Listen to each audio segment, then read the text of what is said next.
жігіттер түсіну керек бір нәрсе бар да өмірде.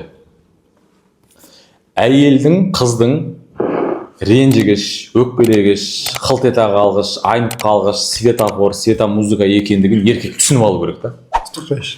Оның табиғаты осындай. Сен енді осысын түсінбесең, оның әйел затының табиғатын түсінбесең, онымен проблема, конфликт бола береді да. Жігіттердегі көп проблема не? Өзімдегі болған көп проблема не?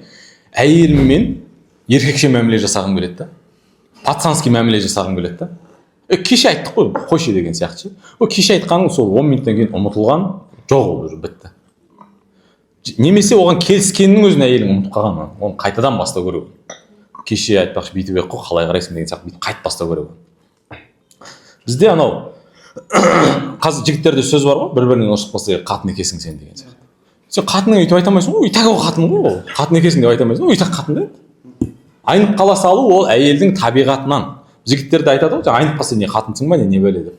Айтып қойғанда тұр да, негізі біздің ана жаргонымызда жүр да. Қатынға қатын екесің деп айта алмайсың ғой, иә дейді ол енді. Сондықтан оның үйленетін кезде өзі жаңа келісіп алу деген нәрсе, наберегу деген нәрседен жігіттерге қатысты жерде бар да, жаңа қыздар егер оның табиғатын түсіну керек болса, жігіттер де оның табиғатын түсіну керек та. Қыз баласы осындай.